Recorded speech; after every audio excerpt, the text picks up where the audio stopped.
Hi folks, this is International Master Kostya Kavutskiy, and today I'll be doing a first video on a series of videos about imbalances in chess.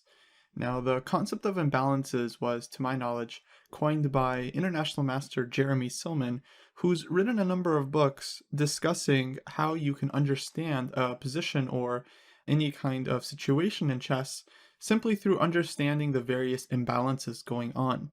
Now, there are different kinds of imbalances, so this is going to be a multi-part series, but today we'll be focusing on a few specific imbalances that I would refer to as static imbalances.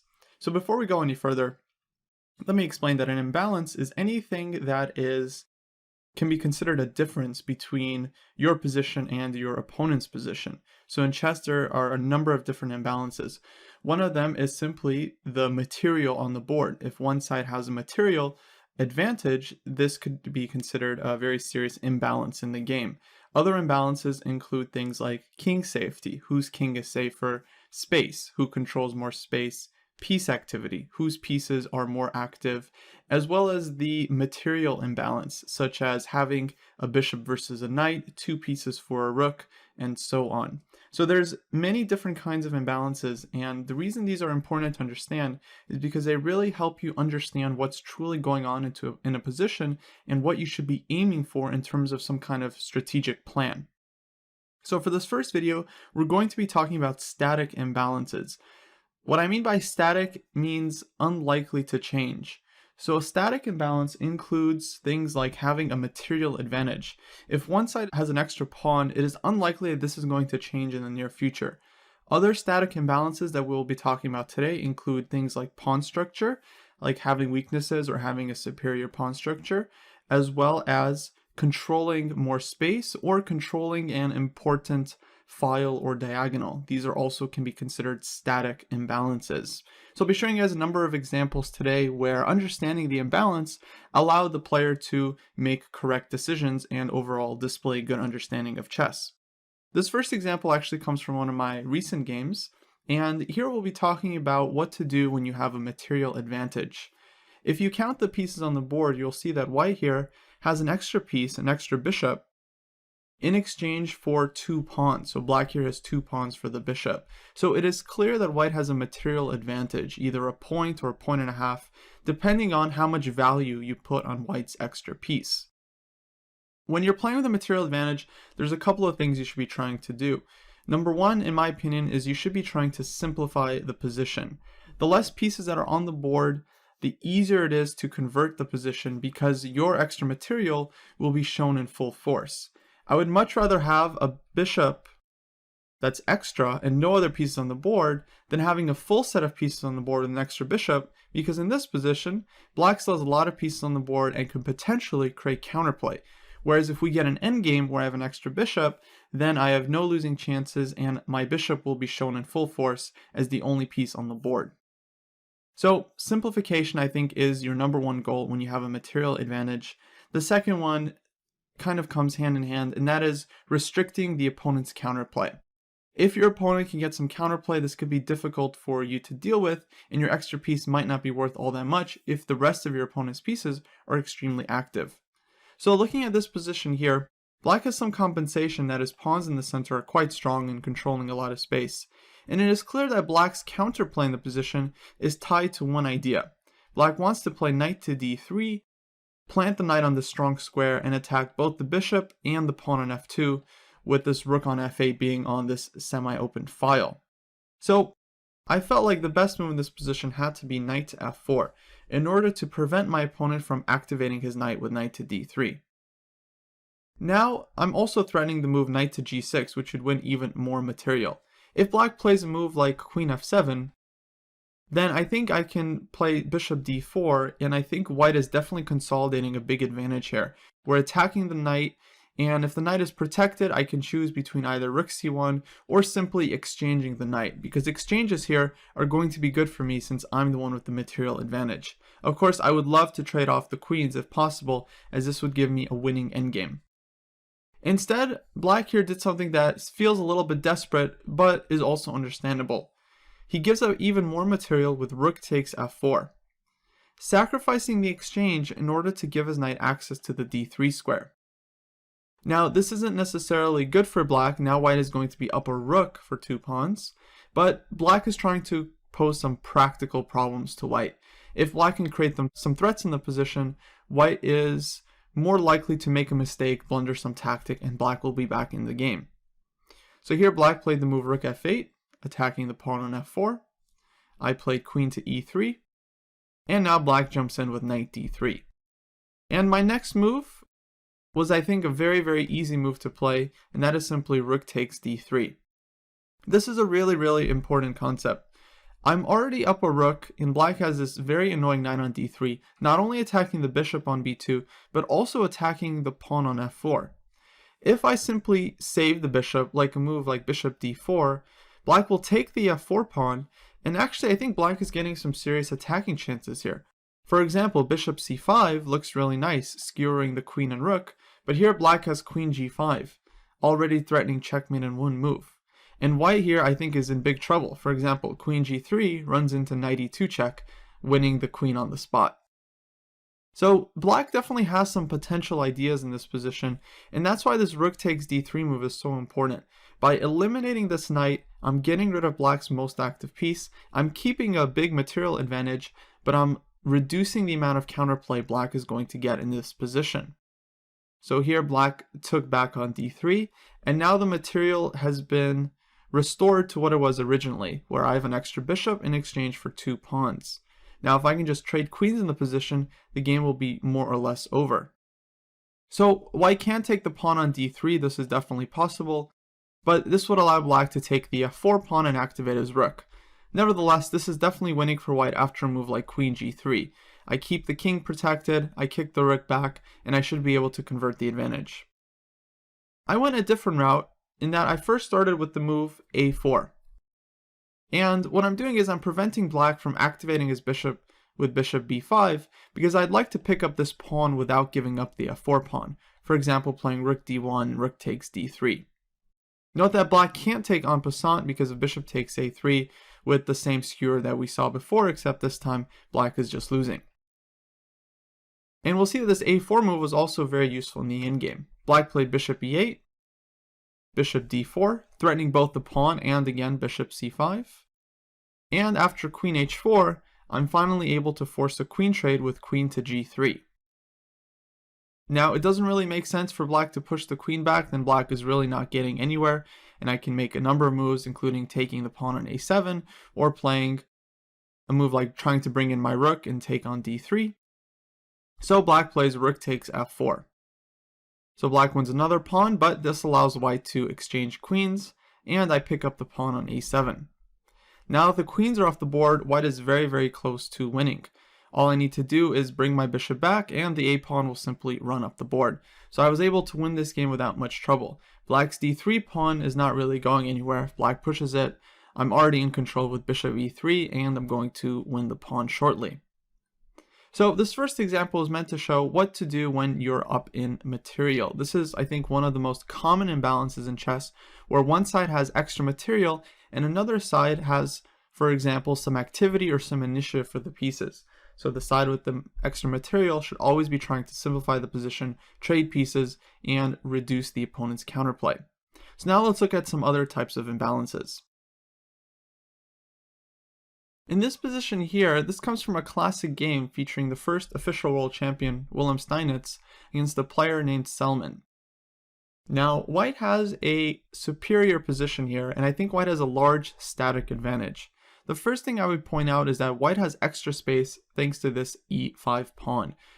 White also has more space on the two sides of the board. Here the f4 and the b4 pawns are doing an excellent job of controlling key squares in black's position. Another imbalance that we have to take note of is the minor pieces. Even though material is equal, we should note that black has 2 bishops and a knight versus bishop and 2 knights. Now, whenever you have the material imbalance of bishop versus knight, you really have to keep this in mind because it should inform the kind of plan you're going to choose in the position. Typically, almost always, the side with the 2 bishops should be trying to open the position up so that their 2 bishops can show their full strength. The side with the knights should try to keep things closed and look for maneuvers to put their knights on strong squares. Here I think white definitely has a static advantage because not only does he have more space, it feels like he's controlling a large chunk of the board. In particular, his knight on d4 is doing an excellent job of blockading the d5 pawn, which in turn blocks the light squared bishop. This makes this bishop on b7 a very passive piece, and it gives white a nice advantage. Lastly, I should mention king safety here. Although the position is closed, so king safety isn't such a big factor, it is clear that white's king should be a little bit more comfortable here. Black's king on f7 isn't in any immediate danger, but it's clear that if the position opens up, this king might fall under some pressure. Last thing we should mention is the basic piece activity. I don't think either side here has amazing piece activity, but one thing we should point out is that white's rooks are connected while black's are not. This gives white a little bit more flexibility in the position, and when we look at the only open file, the c file, it's clear that white is going to be much more able to fight for this file than black. So let's see what Steinitz did in this position. He started with a very strong maneuver, knight to b1. Not only is he opening up the rook, but he's transferring the knight to the b3 square, where he'll control both a5 and c5, which are very useful squares for the knight. Black played g6, knight d2, knight d7, knight b3, and rook c8. Now white can already trade rooks on c8 and gain the open file due to rook c1, but he saves this for the next move because it's not necessary to do this right away. Instead, he starts with knight a5. Black is forced to put the bishop in the corner, and now rook takes c8 is played, taking control over this open file. So this is the immediate advantage we can see of having the rooks connected, is that you're able to seize control over open files much easier than your opponent. Queen b8 was played and queen c2. White is now taking more and more space. By putting his queen here, he prevents black from playing rook to c8 because our queen is controlling the square, and white is starting to infiltrate with queen to c7 and have a huge advantage, not only controlling more space, but actually this is going to transform into advantage in piece activity. Bishop d8 was played. White jumps in with the knight. Queen b7. White captures on d8. Rook takes d8. And queen to c7. So white is able to infiltrate with his queen, and white's advantage here is nearly decisive. If black were to trade queens, white would come in with the rook, and black is in big trouble here. White has pressure along the 7th rank, white has pressure against this e6 pawn, which is a major weakness, and as a final touch, white can bring in his bishop with bishop f2, bishop h4 to put full pressure on black's position, which should collapse shortly. So black played queen b8, and here we see the same maneuver, bishop f2. This bishop is heading to h4, from where it will target the rook on d8, which is of course needed to defend the knight on d7. Queen b6 was played, knight f3, forcing the trade of queens, queen takes c7, rook takes c7, king e8, and now the knight comes into g5, not only attacking the e6 pawn once again, but also preventing black from playing king to f7. Knight f8 was played, bishop c5, all of white's pieces are coming in now, knight d7, and bishop d6. So here, the e6 pawn is simply falling, and black decided to resign. I can't blame him because the e6 pawn is falling. After that, black's entire position will crumble. So real quick, I want to mention here is that another very, very important part of thinking of static imbalances is the pawn structure. When we go to the beginning of this example, after this move knight to b1, it is clear that black has a weak pawn on e6, but this isn't enough to really constitute an advantage because the pawn is well protected. But as more pieces come off, and when we go to the final position, this pawn on e6 is suddenly not able to be protected by black's pieces, and it is because of this that white is able to eventually crash through and win the game. So this example showed the importance of controlling more space and understanding the bishop versus knight imbalance. When you're playing with the knights, you want to look for maneuvers to put your knight on the strongest square possible. Usually this is going to be an outpost, and you want to keep control over the position as much as you can. With that, let's go to our final example. Our next example features two very strong players. Here we have Magnus Carlsen playing against Vishy Anand, and this was in a rapid game back in 2010, so this was a couple years before the World Championship match. Here Carlsen has the white pieces, and the position is not too complicated, but it is definitely imbalanced. The main imbalance I would like to point out is this bishop versus knight imbalance. This is definitely a static imbalance because it's likely not going to change very soon. Now, both sides have reasonably active heavy pieces. White's rooks are nicely doubled on the b file, putting some pressure on b7, while black's rooks are doubled on the a file, putting this counter pressure on the a4 pawn. So here Carlsen makes an excellent decision to try and increase the scope of the bishop. He really demonstrates what you're trying to do when you're playing with bishop versus knight. You're trying to open files so that the bishop has more squares and more diagonals to attack. So he starts with the move h4. This is a very useful move because he's trying to provoke a weakness. If black allows him to, he's going to play h5, and then he'll either capture on g6 and leave black with a slightly weakened king, or he'll push the pawn to h6, where he'll control this g7 square and kind of be a thorn in black's position. So Anand decides to stop this by playing the move h5, but now long term this g6 pawn is a potential weakness, and Carlsen immediately exploits that with this e4 break. This is a really strong move that I think a lot of club players might not appreciate, and they might not find this move in their game. When looking at the pawn structure here, e4 is actually an anti-positional move, because when black takes this pawn, white is now left with an isolated queen pawn on d4. This pawn now has no pawns to protect it and is automatically much weaker. So a lot of players would hesitate before pushing this e-pawn as it leaves this d4 pawn a weakness. But the bigger picture is that white is able to open the position to his advantage, and specifically to increase the power of the bishop. Now in the game, Anand actually did not take on e4. If he did, white would recapture with the bishop, and now this g6 pawn is a huge weakness.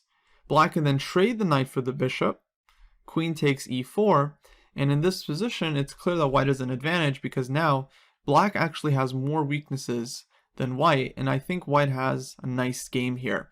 Black has to solve some problems with all of his pawns being under attack. Instead, Anand played rook to a7. He's defending the b pawn another time. White took on f5, and now black takes on f5 with the knight. It was also possible to take with the e pawn, and here I think most likely Carlsen would have played the move d5, further trying to trade more pawns in the position to open up his bishop. And if black takes, white takes on d5 with a check, suddenly black's king starts feeling very vulnerable, and white's bishop becomes an incredibly strong piece. So knight takes f5 was played, and now the position has opened up a little bit. Now that the e file is open, black has a backwards pawn on e6, which is ripe for attack. So Carlsen switches and plays rook e1, immediately going after this new weakness. Some maneuvers take place: queen b3, king f7, rook to e4, knight e7, queen c2, knight d5, rook c4, and white is slowly activating more and more of his pieces with rook e5. Now after the move knight e7, Carlsen is very alert here and finds a fantastic combinational shot. Bishop takes h5. The point is that if black captures the bishop, white gets to infiltrate with the queen on h7 with a check, and after a series of checks, black has no way to avoid this. White brings the queen to the 5th rank with a check and is going to win the rook on a5. So king f8, rook takes a5, white is up in exchange and easily winning the game. So very nice shot based on this tactical awareness where Carlsen sees that if the queen ever gets to h5 or g5 with check, he's going to be able to win the rook on a5. So after bishop takes h5, black first traded rooks on e5, d takes e5 was played, and now again if black takes the bishop on h5, white is winning material with queen h7 check, king e8, queen h8 check, king f7. White first throws in rook f4 check, otherwise if white takes the rook on a8 first, black would have queen d5 check. So white first throws in rook f4, and after knight f5, white can take the rook on a8 and is up in exchange. So after bishop takes h5, rook e5, d e5, Anand played queen d5 check. He realized he can't take the bishop. Bishop went back to f3, queen takes e5, rook e4, queen d6, and h5. Very, very nice move. Now material has equalized. Both sides have queen, rook, minor piece, and 4 pawns. But after this move h5, it is clear that black's king is going to become very exposed, and the bishop is becoming a very, very strong piece. So I think Carlsen really showed a very, very nice way how to play with the bishop versus the knight, opening up the position, opening up files and diagonals against the king. Here b5 was played.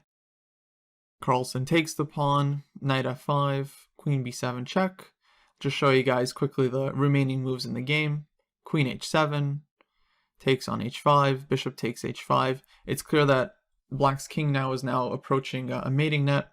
Queen d5 was played, bishop f3, queen d2, and the winning move g4. Now the g-pawn comes into the attack and black is losing. The game finished after knight g7, g5 check, a non-resigned, since taking this pawn, let's say with the queen, runs into rook to g4, and black has no way of defending the queen or the knight on g7, and white is winning the game immediately.